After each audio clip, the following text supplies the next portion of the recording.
Hey everybody, this is Urman. We are nearing the end of 2020. Can you believe it? It's almost 2021. I wanted to start a series on Instagram where I literally interview everyday people like myself and Alicia over here to talk about our lives. And so today, our very first guest is my friend Alicia. We've never met. No. We're friends on Instagram, but we've never met in person. And I just want to take the time during the end of 2020 to just spotlight people and just talk about themselves and what they're going through. It's been a rough year for all of us. So I just want to talk to you about what you're going through, Alicia. So how are you today? You know, um can't be too bad. It's Yeah. been rough. I and we'll obviously get into this like in a few.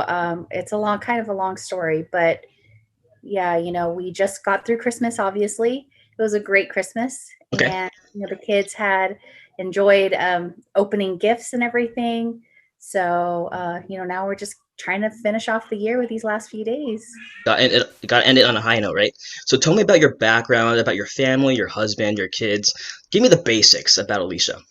Okay, well, I'm Alicia. I'm 34. I just turned 34 not that long ago. Married with two boys of my own and a stepmom of two.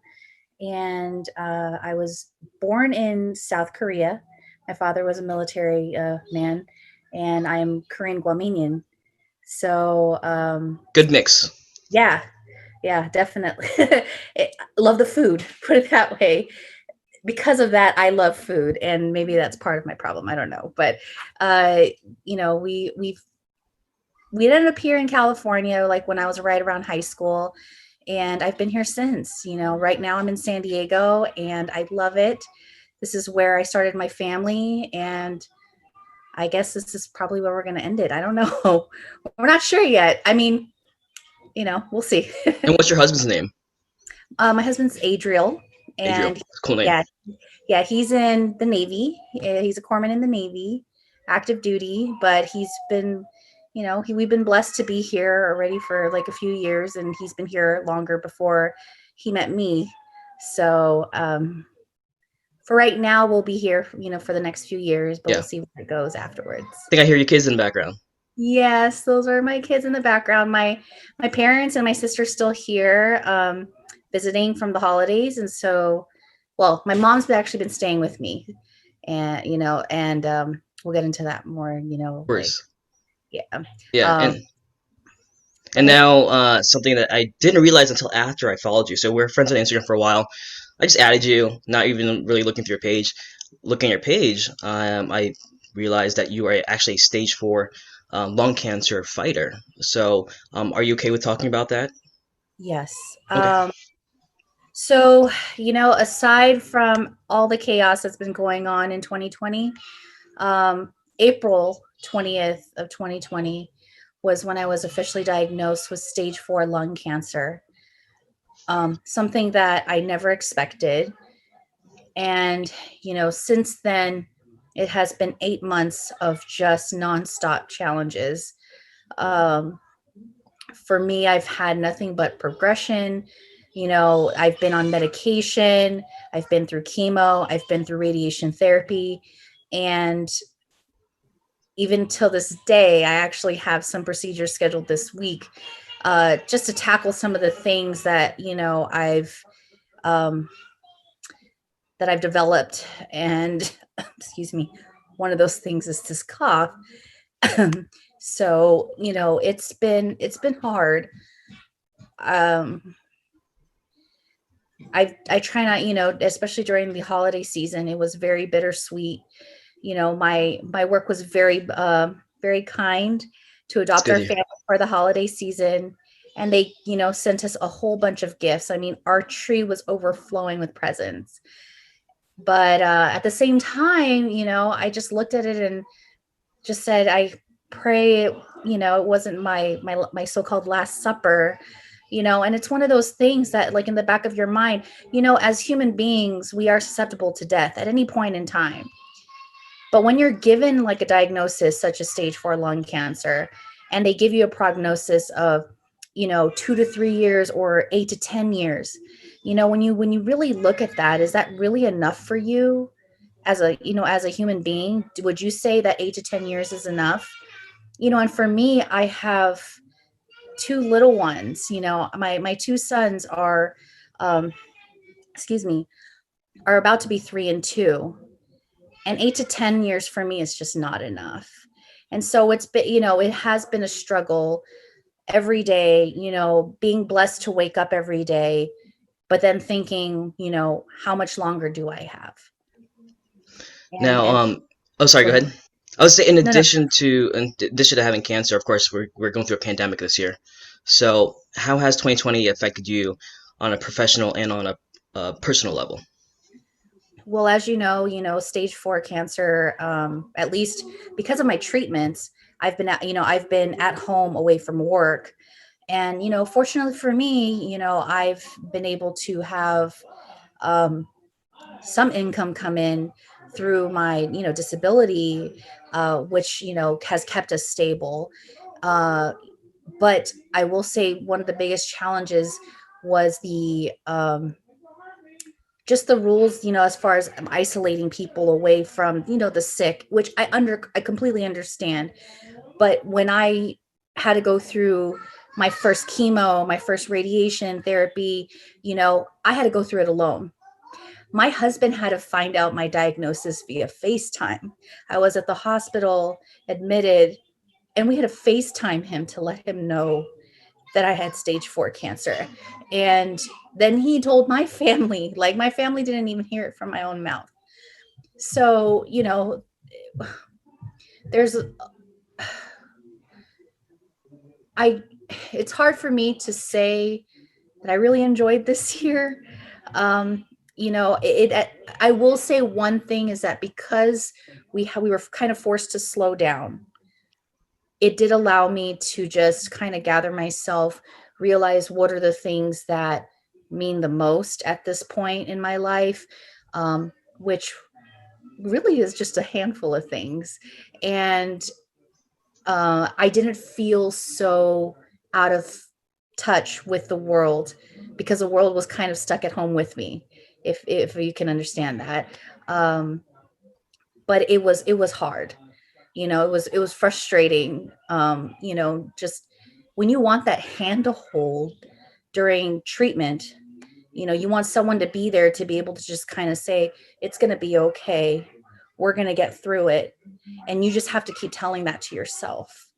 It's really hard. And I feel bad for, and not only for myself, but just, for example, the family members of people of the sick that were in like the ICU that they couldn't see, um pregnant people Right. who had to give birth, and at some point I think their spouses were able to see the birthing, but they couldn't stay at the hospital beds. So it's not just me. I mean, it's just a lot of other people had experienced different struggles during this COVID season. And I do hope that we resolve this, real soon. And now we're nearing the end of 2020. We're going into 2021. What do you personally hope for in 2021, Alicia? Um, what do you hope to accomplish? What do you hope to learn? What do you hope to get out of 2021? Well, for me, my first thing is to be able to live through 2021. My challenges aren't over yet.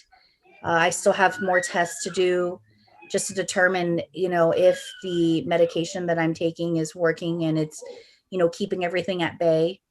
So I do have that in the back of my mind. But one of the goals that I really wanted to achieve this coming year was to somehow be able to uh, get up to at least maybe the president or someone influential enough to to be able to pull the strings and give us more funding for lung cancer research. Because the crazy thing, and this is true statistics, is that lung cancer research is actually the least federally funded cancer of all the cancers, the most common ones. But we have the highest death rates. Wow. And why is that? And it's because by the time we actually get diagnosed, we are already at stage 3 or stage 4, which then decreases our chances of survival. And so why, I mean, and I'm not saying that we're going to take away from breast cancer, because they have sure done their part to earn their keep, but we should too. And and we need that funding to be able to develop more medicines, more therapies, and our hopes is to make lung cancer kind of like a chronic disease versus a death sentence. Why can't we be like diabetics, where we just take a pill every day and it just keeps us going? And that's my hope. I think that with science and technology today, medicine is actually pushing through really quickly, but not fast enough, unfortunately for me. The truth is that currently I'm on a targeted therapy med that is the newest one. And if this stops working, I don't have much options after this. And I'm only 34. So I just want a chance to be able to live and see my children grow up. And I want to see them, I want to see them succeed in life. And then I can say, okay, I know I did my job, and then I can go. But I'm not ready yet. Totally understand. Now, Alicia, thank you so much for your time today. I'm very touched by what you had to share, and I have to actually make a confession to you. Yes.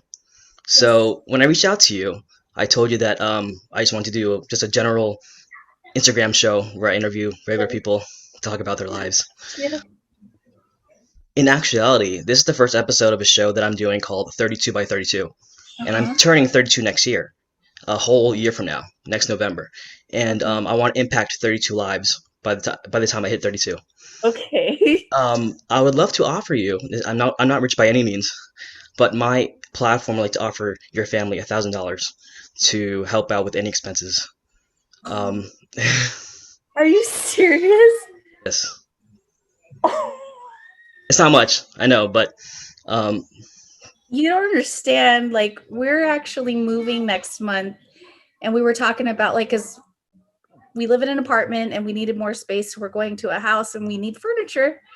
So we were just talking about the funding, and it's a little tight, obviously, because I'm not working.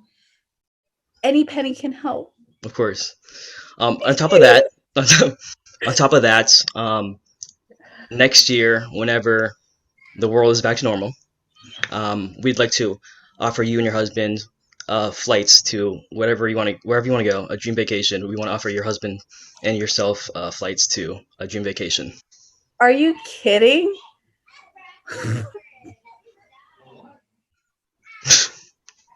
The thing is, my husband and I used to take vacations to Hawaii, and we started off together. And then as a family, we were sick. We said we were going to make it a tradition.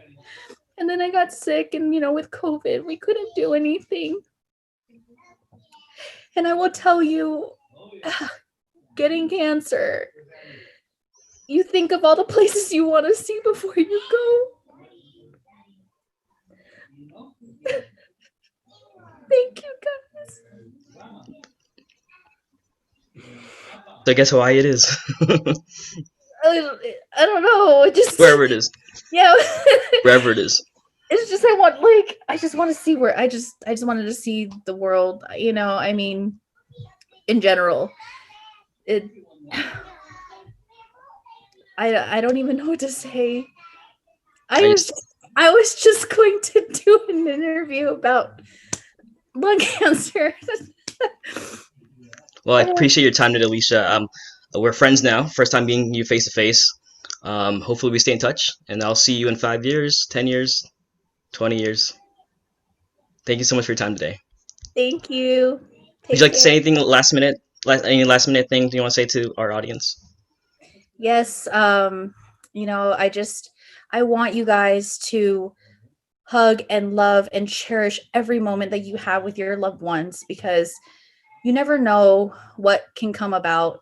And with this year, I know it's been tough. I know that we've been all frustrated, but it will get better. I do believe that it will get better. And and I do feel that we will be able to hug each other again someday.